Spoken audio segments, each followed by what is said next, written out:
Chapter 5 of Creepy Tales by Edgar Allan Poe.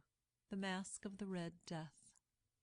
The Red Death had long devastated the country. No pestilence had ever been so fatal or so hideous. Blood was its avatar and its seal, the redness and the horror of blood. There were sharp pains and sudden dizziness, and then profuse bleeding at the pores, with dissolution.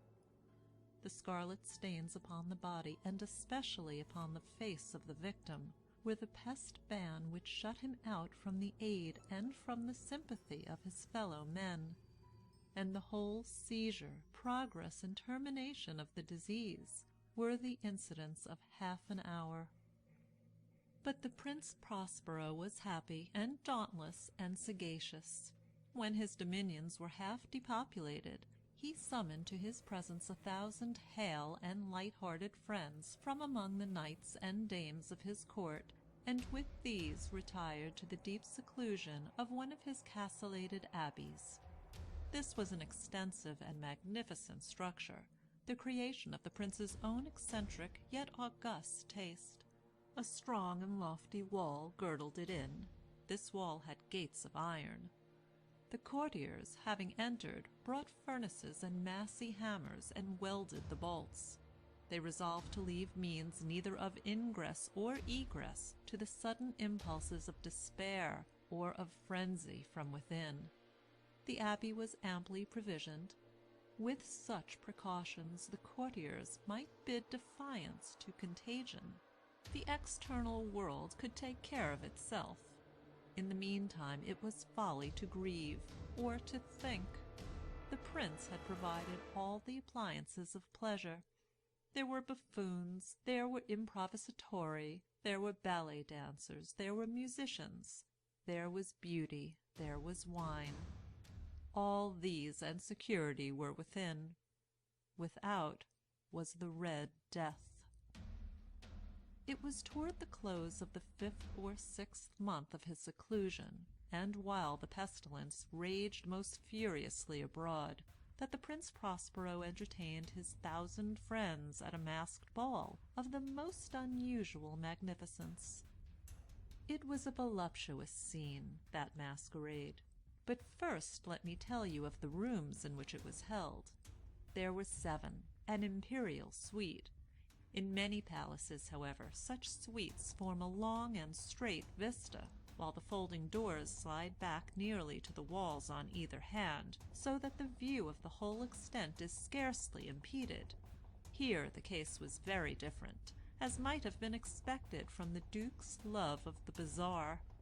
The apartments were so irregularly disposed that the vision embraced but little more than one at a time. There was a sharp turn at every 20 or 30 yards, and at each turn a novel effect. To the right and left, in the middle of each wall, a tall and narrow Gothic window looked out upon a closed corridor which pursued the windings of the suite. These windows were of stained glass, whose color varied in accordance with the prevailing hue of the decorations of the chamber into which it opened. That at the eastern extremity was hung, for example, in blue, and vividly blue were its windows. The second chamber was purple in its ornaments and tapestries, and here the panes were purple. The third was green throughout, and so were the casements. The fourth was furnished and lighted with orange, the fifth with white, the sixth with violet. The 7th apartment was closely shrouded in black velvet tapestries that hung all over the ceiling and down the walls, falling in heavy folds upon a carpet of the same material and hue. But in this chamber only, the color of the windows failed to correspond with the decorations. The panes here were scarlet, a deep blood color. Now in no one of the 7 apartments was there any lamp or candelabrum, amid the profusion of golden ornaments that lay scattered to and fro, or depended from the roof. There was no light of any kind emanating from lamp or candle within the suite of chambers. But in the corridors that followed the suite there stood, opposite to each window a heavy tripod, bearing a brazier of fire that projected its rays through the tinted glass and so glaringly illumined the room. And thus were produced a multitude of gaudy and fantastic appearances.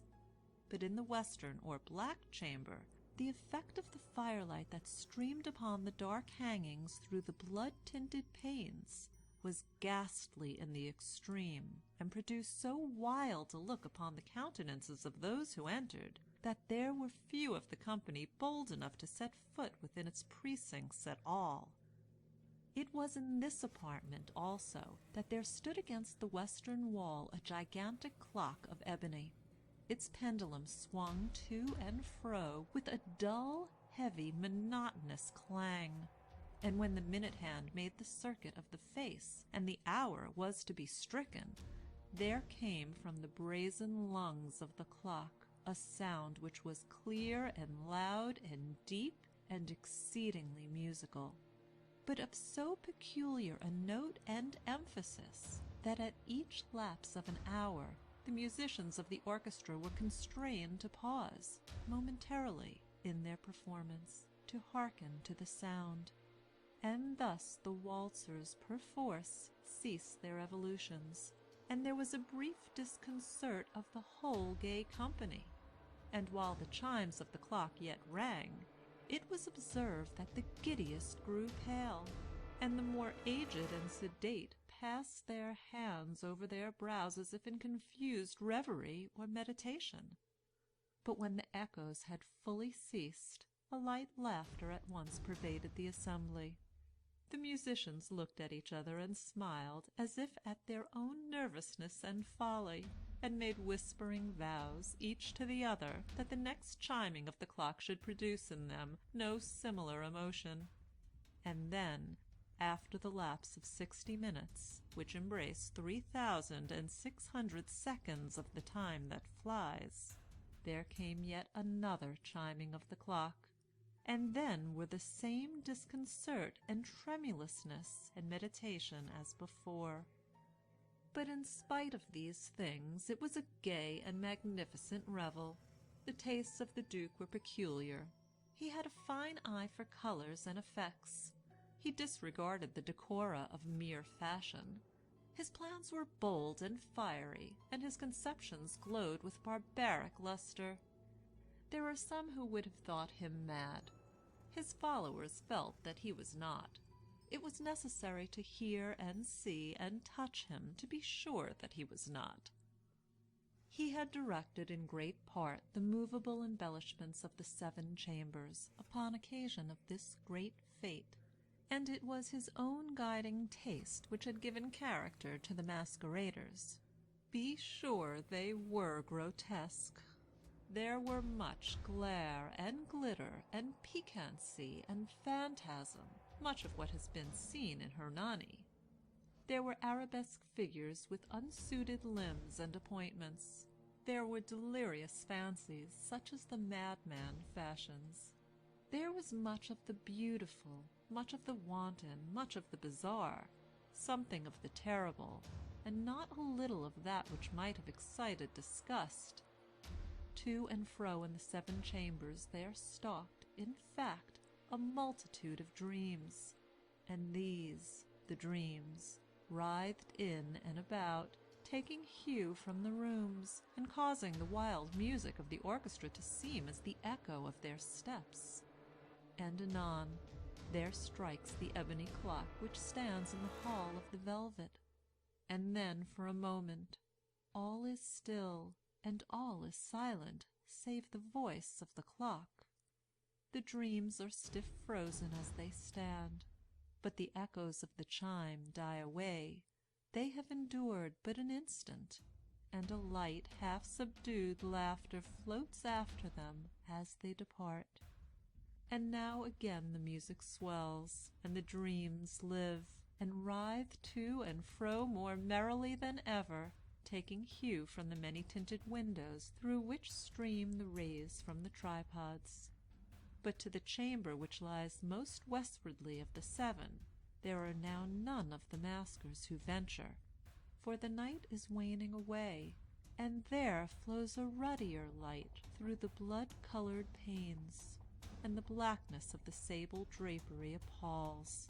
And to him whose foot falls upon the sable carpet, there comes from the near clock of ebony a muffled peal more solemnly emphatic than any which reaches their ears who indulge in the more remote gaieties of the other apartments.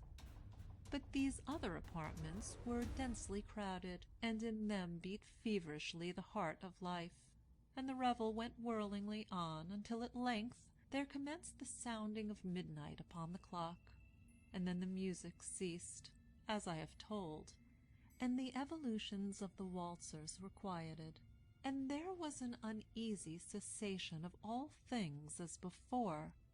But now there were 12 strokes to be sounded by the bell of the clock, and thus it happened, perhaps, that more of thought crept, with more of time, into the meditations of the thoughtful among those who revelled.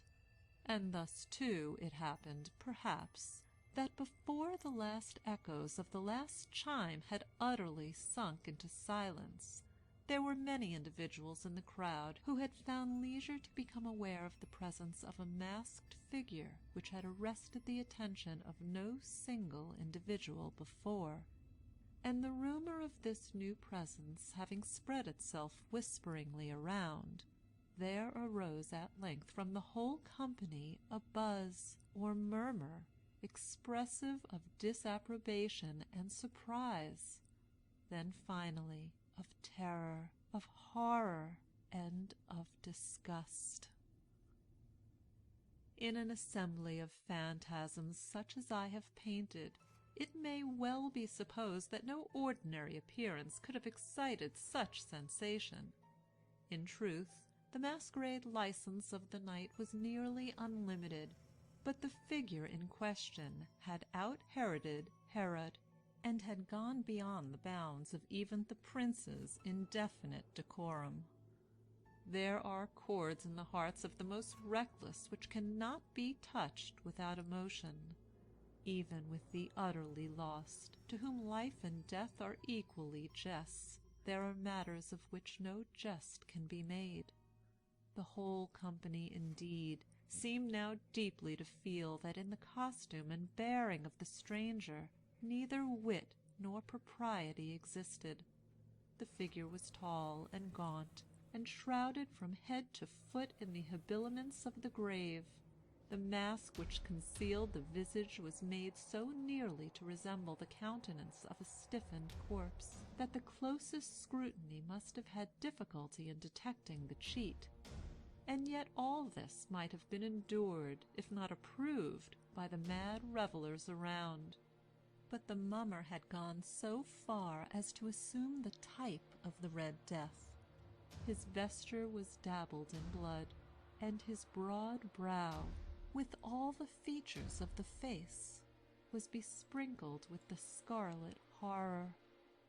When the eyes of Prince Prospero fell upon this spectral image, with which a slow and solemn movement, as if more fully to sustain its role, stalked to and fro among the waltzers, he was seen to be convulsed in the first moment with a strong shudder either of terror or distaste, but in the next his brow reddened with rage. "Who dares?" he demanded hoarsely of the courtiers who stood near him. "Who dares insult us with this blasphemous mockery? Seize him and unmask him, that we may know whom we have to hang at sunrise from the battlements." It was in the eastern or blue chamber in which stood the Prince Prospero as he uttered these words. They rang throughout the 7 rooms loudly and clearly, for the prince was a bold and robust man, and the music had become hushed at the waving of his hand. It was in the blue room where stood the prince, with a group of pale courtiers by his side. At first, as he spoke, there was a slight rushing movement of this group in the direction of the intruder, who at the moment was also near at hand, and now, with deliberate and stately step, made closer approach to the speaker. but from a certain nameless awe with which the mad assumptions of the mummer had inspired the whole party, there were found none who put forth hand to seize him, so that, unimpeded, he passed within a yard of the prince's person, and while the vast assembly, as if with one impulse, shrank from the centres of the rooms to the walls, he made his way uninterruptedly, but with the same solemn and measured step which had disguised him from the first, through the blue chamber to the purple, through the purple to the green, through the green to the orange, through this again to the white, and even thence to the violet, ere a decided movement had been made to arrest him. It was then, however, that the Prince Prospero, maddening with rage and the shame of his own momentary cowardice, rushed hurriedly through the 6 chambers, while none followed him on account of a deadly terror that had seized upon all. He bore aloft a drawn dagger, and had approached, in rapid impetuosity, to within 3 or 4 feet of the retreating figure, when the latter, having attained the extremity of the velvet apartment, turned suddenly and confronted his pursuer. There was a sharp cry, and the dagger dropped gleaming upon the sable carpet, upon which, instantly afterwards, fell prostrate in death the Prince Prospero. Then, summoning the wild courage of despair, a throng of the revellers at once threw themselves into the black apartment, and seizing the mummer, whose tall figure stood erect and motionless within the shadow of the ebony clock, gasped in unutterable horror at finding the grave cerements and corpse-like mask which they handled with so violent a rudeness, untenanted by any tangible form. And now was acknowledged the presence of the Red Death. He had come like a thief in the night, and one by one dropped the revellers in the blood-bedewed halls of their revel, and died each in the despairing posture of his fall. And the life of the ebony clock went out with that of the last of the gay, and the flames of the tripods expired, and darkness and decay and the Red Death held illimitable dominion over all. End of The Masque of the Red Death. Recording by Rhonda Fetterman.